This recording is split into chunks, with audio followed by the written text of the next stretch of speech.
Bonjour à tous, on se retrouve pour un nouvel épisode du CQFR. Shai, seulement 2 matchs au programme cette nuit. Une victoire assez choquante, celle des Hawks contre les Celtics. C'est la deuxième de suite, la deuxième fois qu'Atlanta bat Boston, la deuxième fois en 4 jours. Victoire des Hawks, la Mmh. quatrième de suite donc. Et entre-temps, ils avaient battu Portland, mais donc lundi, ils battent Boston en remontant 30 points d'écart. Là, hier soir, les Celtics au complet avec 3 jours de repos où tu te dis: «Bon, ils vont peut-être vouloir rétablir, la balance, prendre leur revanche» et non, les Hawks ont encore gagné après prolongation, encore un match serré. Dejounte Murray incroyable, 44 points en 44 tirs. Mais il a mis ce qu'il fallait et il a Ah, notamment mis celui pour la gagne. incroyable quand même, l'adjectif il Ouais. est bon parce que, c'est enfin la soirée qu'il a passée, le gars il bat où il bat son record en carrière, hein, 44 c'est son meilleur score, enfin, c'est ça, hein, 44, je sais plus s'il a Oui, égalé ou c'est battu, son record en carrière, record en 44 carrière. points. Il marque les 11 points des Hawks en prolongation.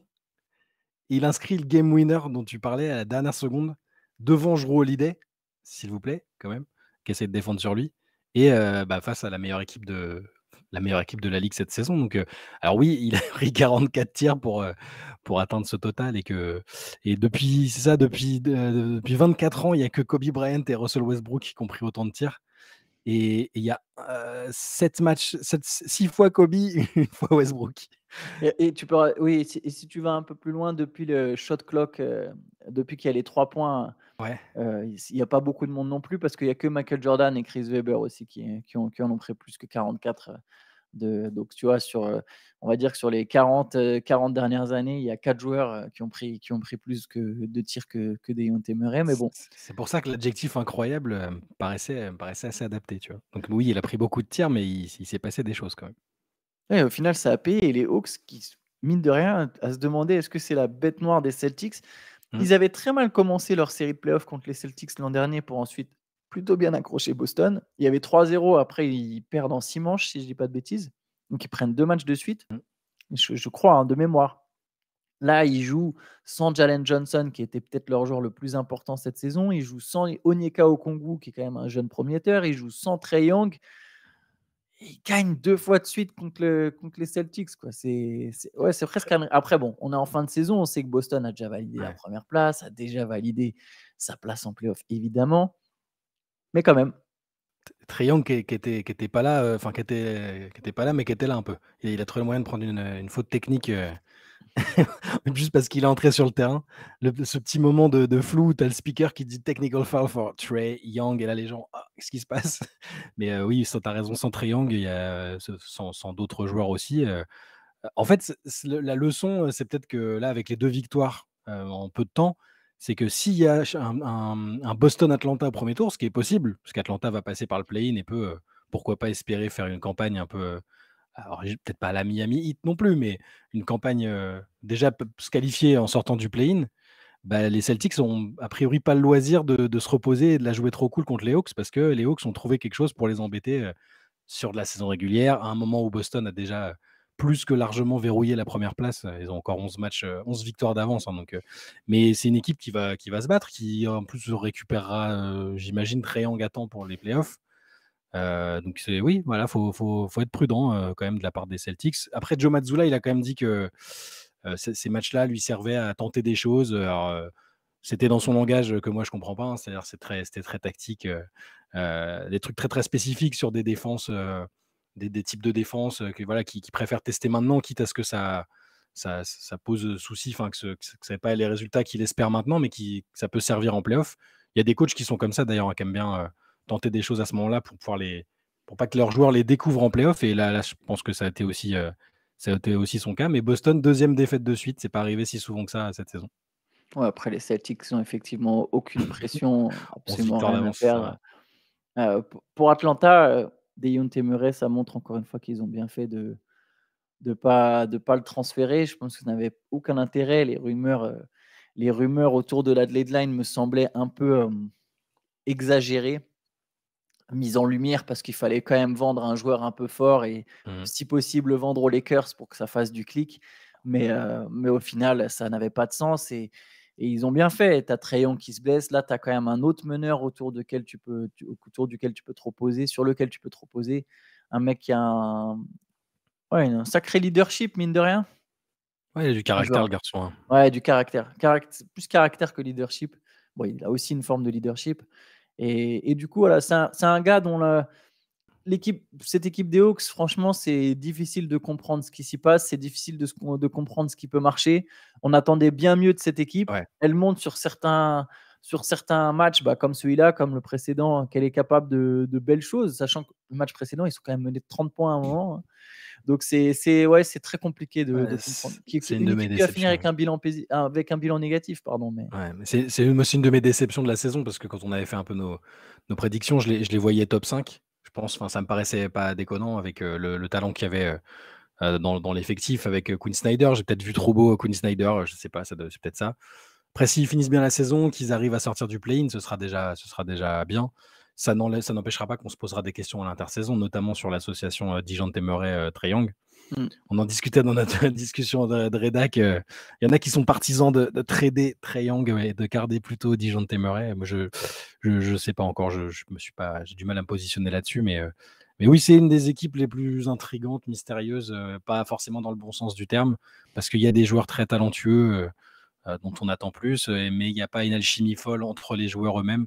C'est voilà, on verra ce que ça donnera. Ça reste quand même une équipe dangereuse, hein, comme toutes celles qui iront au play-in quasiment, hein, toutes celles qui seront au play-in. Mais ouais, petite déception quand même pour Atlanta. Allez, on peut passer à l'autre match de la nuit. C'était la victoire des Pelicans contre les Bucks, 107-100. Un match marqué par les 28 points de Zion Williamson, 25 points CJ McCollum, 35 points, 14 rebonds pour Giannis Antetokounmpo et Zion qui a été décisif, on peut le dire, hein, sur la fin. Alors les Pelicans ont compté jusqu'à 18 points d'avance. Les Bucks sont revenus à 5 Mmh. points et là, Zion a commencé à reprendre les choses en main dans le quatrième quart-temps, à provoquer la défense adverse et il a été adroit sur la ligne, mais 5 sur 6 dans les 3 dernières minutes sur la ligne des lancers. Voilà, le plus important, c'est que on l'avait dit lors du match précédent, Zion avait fait un bon match, mais il avait totalement disparu contre KC dans le money time et ça avait coûté, forcément aux Pelicans, vu que c'est quand même le joueur majeur, que Brandon Ingram n'est pas là. Là, il s'est pas du tout planqué, il a recherché, il a attaqué le cercle, il a cherché les fautes, il les a obtenues. Il a, je crois, 16 lancers en tout dans le match et donc tu le disais 6 dans c'est les 3 dernières 3 minutes? dernières C'est ça que minutes. tu disais, ouais. Il a vraiment été, il a été agressif et il s'est pas planqué. C'est comme ça qu'on veut voir Zion, de toute façon. Quand les matchs, ils redeviennent serrés contre des bonnes équipes en face, c'est ce qu'on veut voir et là, il était pas tout seul, hein, évidemment. McCollum, 25 points, Valanciunas 17, Trey Murphy 15. Donc il est pas tout seul, mais moi, j'ai envie de le voir, développer ce côté, patron dans les derniers instants. J'ai l'impression que Zion fait beaucoup de son chantier, dans le début de match, en première mi-temps et que souvent, petit à petit, ça baisse un peu. Alors, les Pelicans n'ont pas toujours besoin qu'il soit présent et visible dans les dernières minutes, mais là, quand c'est le cas dans un match serré et pour se projeter, pour les playoffs où tu as besoin de tes meilleurs joueurs dans les derniers instants, voilà, ça me plaît assez. Ça, c'est aussi une forme de leadership. Ce sera, je pense, jamais un leader très vocal, qui va replacer tout le monde. C'est un garçon plutôt, réservé, parfois, qu'on dit même introverti. Là, j'aime bien le voir comme ça et ça permet aussi aux Pelicans de continuer de mettre la pression sur les Clippers, qui avaient perdu la veille. Il y a le même nombre de victoires, mais une défaite, en moins pour les Clippers dans cette course à la 4e place à l'Ouest. Ouais, les Pelicans, c'est peut-être une des rares équipes qui ont vraiment les atouts physiques pour gêner les Bucks, quoi. Et ça s'est un peu senti. Alors, bon, pas pour Yanis, hein. Yanis, lui, domine physiquement quoi qu'il arrive. Mais pour les autres, on peut penser à Middleton, par exemple, qui est limité à 3 sur 12. Pour les autres, tu sens un peu l'impact physique que peuvent avoir les Pelicans, des Zion, Herb Jones qui fait 4 interceptions, 3 contre. Ouais, lui, Trey c'est un Murphy est phénomène, lui. long, Mmh. Valanciunas est costaud, il est grand aussi. Il y a de la taille, il y a de la taille et surtout il y a du gabarit dans cette équipe et ça a gêné les Bucks, je pense. Et Herb Jones, il y a toujours, dans chaque match, il y a au moins une action où je me dis: «Comment il a fait pour défendre ça? Comment il a fait pour cette interception?» C'était le match précédent où, il se retrouve à je sais plus contre qui c'était, contre quel adversaire, mais je revois la scène où il se retrouve, complètement dos à l'action et le mec, il commence à enclencher son shoot et il se retourne d'un coup et il bloque il bloque le tir comme ça. C'est le genre de séquence que Kawhi a pu faire à une époque, enfin que des mecs comme ça. Il y a toujours une ou 2 séquences par match défensives, surtout avec Herb Jones, où je me dis: «Waouh, le gars, il est vraiment, vraiment très fort». Ouais, c'est un joueur très précieux, c'est un excellent joueur de complément en fait, Ouais. et cette équipe des Pelicans en a plusieurs, quoi. Ça va être une de toute façon. Hier, j'essayais de réfléchir un peu, tu sais, aux affrontements qu'il pouvait y avoir qui va y avoir lieu en Mmh. playoff et ça va être très, très, très dur. Je sais pas si on se fera un jeu des pronostics ou quelque chose comme ça, mais je trouve que c'est très, très dur. Tu vois, une série Clippers-Pelicans, elle est vachement difficile à pronostiquer, tu vois? La tendance actuelle, tu peux te dire: «Ah bah, les Clippers vont perdre», mais les Clippers ont plein d'arguments aussi, en Mmh. fait, et pour chaque série, si tu as un Minnesota-Dallas ou un Minnesota-Phoenix, un Thunder-Phoenix, un Thunder-Dallas, bon, peut-être les Nuggets, c'est un peu plus simple, effectivement. D'ailleurs, je sais plus qui a dit, il y a un insider US qui a dit: «Les Lakers», je crois que c'est Nick Wright, je crois Nick Wrong. Nick Wrong. Je crois que c'est lui qui a dit: «Les Lakers, il faut qu'ils aient envie de jouer les Nuggets au premier tour». Je me suis dit: «Mais qu'est-ce qu'il Mais raconte? après Nick Qu'est-ce qu'il Wright, il a envie de partir avec LeBron James en vacances, il a envie d'être invité depuis 10 ans, il n'y arrive toujours pas, donc il essaye encore un peu, mais il n'y arrivera pas, je crois, hein. Ouais, Mais ouais, le non, mais tout qu'il ça arrive. pour dire que les séries, enfin la plupart des séries, c'est très difficile d'imaginer. Même certaines séries à l'Est, tu vois? Cleveland-Orlando, bon alors New York-Indiana, bon mais si c'est New York-Miami par exemple, tu vois? C'est très enfin c'est il y a vraiment des séries que je trouve très indécises avec des On trou très bonnes équipes de basket. on trouvera le moyen de se mouiller, vous inquiétez pas, hein. On va évidemment faire des takes, j'annoncerai un 4-0 qui se transformera en défaite de l'équipe que j'aurai annoncé vainqueur et aucun souci, vous inquiétez pas pour ça. On vous dira Est-ce pas: «Ah bon, on sait pas, on verra qui va gagner», on prendra quand même des risques, évidemment. est-ce que tu veux faire un petit point NCAA? Il y avait quelques matchs, chez les gars. Je sais pas si tu avais fait gaffe, je Cette te nuit, mets j'ai OK, pas suivi, donc là, je suis pris de OK. court. OK, Je bon, bah, comptais je comptais me faire tranquillement mais les je sais que les filles, c'est la nuit prochaine. Arizona Je est sais que sorti Arizona est sorti, et UConn est toujours là. North Carolina est sorti aussi, tête de Ouais, numéro 1, North Carolina est sorti et UConn ouais, effectivement le champion en titre qui se qualifie. c'est Ouais, ça. J'ai c'est vu les ça, résultats, mais ouais. j'ai pas vu les matchs encore, donc je vais pas je vais pas faire comme si je les avais vus, mais on en reparlera de toute façon, on fera un gros Lundi, point, je hein, pense, ouais, lundi. Il y lundi, aura hein. eu les gars, les filles, on saura vraiment quelles seront les affiches, mais ouais, je vais regarder un peu ça. Moi, j'ai vu que j'ai mis UConn, champion pour le back to back, tout va bien de mon côté. Je me suis, voilà, mon Ouais, bracket ça mon risque de bracket gagner est de en 30 vie, comme on points. dit. Mais donc mes Wildcats se sont fait sortir contre Ouais, Clemson.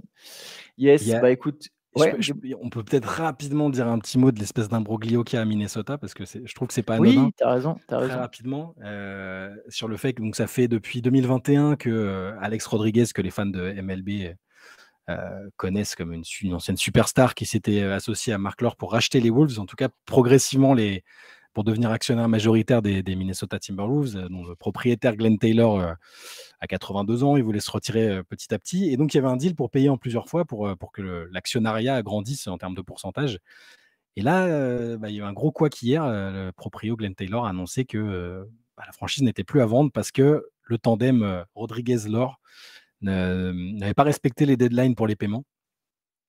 En fait, ils ont été lâchés quelques jours Ouais, avant ça, ils ont été lâchés par un groupe d'investisseurs ouais, qui a décidé de pas mettre l'argent, mais eux qu'ils continuent étaient de dire censés et mettre. d'ailleurs c'est ce que Woj, rapporte dans son article, apparemment ont quand même réussi à mobiliser la somme nécessaire pour continuer les paiements, mais dans leur, argumentaire, c'est, Glenn Taylor s'est aperçu que l'équipe commençait à gagner des matchs et puis il a Bah, ils le vendent plus le cher. buyer's remorse, Ouais, le remords du vendeur et il se dit qu'il a vendu pour trop peu cher. Je crois que c'était ah, c'est 1 sûr. 000 000 5 et là avec, il y a plein d'arguments, les Wolves redeviennent sexy, il y a Anthony Edwards, il y a une équipe qui va jouer les playoffs.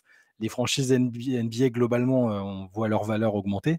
Donc ça a pu doubler, voire plus, depuis le moment de la vente et d'après, Rodriguez et Taylor et Lore, il y a embrouille et Taylor veut juste, gagner plus d'argent sur le dossier. Donc je ne sais pas si ça va peut-être aller devant les tribunaux tout ça parce que la relation a l'air quand même de s'être bien dégradée et en tout cas la priorité qu'ils avaient par rapport aux autres pour racheter a été, éradiquée. Enfin ils ont plus c'est plus les prioritaires et donc si quelqu'un arrive demain et met un chèque, supérieur, Taylor vendra, je pense avec grand plaisir parce qu'il a quand même 82 ans et que s'il peut faire une dernière grosse vente avant de partir en retraite, je pense qu'il le fera sans problème. Mais c'est pas anodin parce que c'est avec Lore et Rodriguez que Tim Connelly, le GM actuel, est arrivé.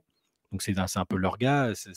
Est-ce que si quelqu'un d'autre arrive, est-ce que Ah ça peut bah, remettre plein de choses en question? Ça peut remettre la question du déménagement aussi du sur les déménagement, bien sûr. parce qu'ils C'est avaient donné leur accord à Glenn Taylor pour ne pas déménager, ne pas faire déménager les 2 franchises parce qu'il y a aussi les Lynx en WNBA. Il avait promis de ne pas faire, déménager la franchise de Minneapolis. Donc ça peut changer beaucoup de choses, en tout cas pour les fans des Timberwolves, même s'ils sont pas ultra nombreux en France, c'est quand même intéressant de leur préciser ça. Non, mais c'est important effectivement, parce que souvent les franchises, on dit que ça part de tout en haut. Souvent ça part du propriétaire, Mmh. mine de rien, même si les Warriors, tu vois, ils ont été capables d'avoir cette dynastie, qu'on aime ou qu'on n'aime pas Joe Lacob, il a un impact. Faut Ouais. que le mec a été prêt à dépenser, il a été prêt à suivre certaines choses. Pareil du côté des Spurs, il y a eu des moments, tu vois, alors maintenant c'est un peu délicat, mais du côté de San Antonio, mais si tu regardes d'ailleurs les franchises où ça se passe mal pendant longtemps, Ah tu bah, il y peux a faire un parallèle oui. avec les proprios. Ah, il y a des joueurs qui ne veulent pas venir dans certaines franchises parce qu'il y a Ouais. tel ou tel proprio. Les Knicks, bon voilà, on Les sait que Knicks avec James Dolan pendant longtemps. Bon, là, je ouais, pense que tout ce qui se passe autour et le fait que lui, on ça l'entende un va peu mieux. moins, ça va mieux. Mais même les Timberwolves, justement, Taylor, ça a l'air d'être quand même un sacré animal. Les Timberwolves ont été très mauvais pendant longtemps et je pense que d'une certaine manière, la venue de Rodriguez et Marc Lore, ça a créé une atmosphère un peu plus saine à Minnesota qui explique aussi pourquoi Ouais. aujourd'hui cette équipe elle fonctionne bien. Alors c'est pas parce que là la vente capote que d'un coup leur saison va partir en fumée, mais ça c'est quelque chose qui aura un impact et ouais, une Ils ont quand même incidence sur la ils ont quand suite. même choisi ils ont quand même choisi un des meilleurs GM du paysage NBA, enfin Tim Connelly, Bah, c'est c'est lui qui a l'ancien, l'ancien GM de des Denver. Nuggets, hein, Voilà, donc c'est celui pas qui a alors il a pas construit tout fait, l'équipe des il Nuggets. s'est fait incendier quand il a fait le trade pour Rudy Gobert, mais globalement autour les décisions, elles ont plutôt payé, jusque-là. Enfin ça se passe, enfin quand historiquement on a connu les Wolves, ça a été une des franchises de sport US, pas juste de basket, avec Mmh, le pire pourcentage de victoires et de qualifications pour les playoffs de l'histoire quand même. ouais. Donc et là, ils sont sur les bases de leur meilleure saison, all time. Sans être, indiscutablement premier de la ligue, ouais, donc c'est pas une franchise qui a un historique de performance très important, donc là, tout de suite, ça se voit et la valeur de la franchise a logiquement augmenté. Et je pense que l'autre, il veut gratter un billet de plus, mais bon Ah après, c'est voilà. qui sait? On verra jusqu'où ça mène. On va s'arrêter là. Pour une fois, on va faire un peu plus court. De toute façon, on se retrouvera demain pour le 6e CQFR de la semaine, justement un CQFR plus long, celui où on répond à toutes vos questions. Mmh. Donc restez branchés sur la chaîne et nous, on vous dit bonne journée. Ciao, ciao. Ciao.